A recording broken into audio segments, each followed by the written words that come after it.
چې ولې د مردې د مرګ نه پس هم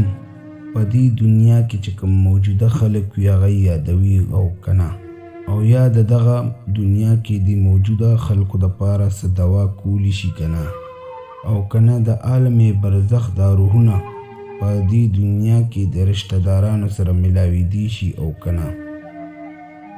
او یا د مرګ نه پس دا رشته داران په عالم برزخ کې هم د دنیا په شان یو بل سره ملاویدی شي او کنه، او کچرې دی په عالم برزخ کې د یو بل سره ملو شي نو هم دی بیا څه قسمه خبرې کوي، یا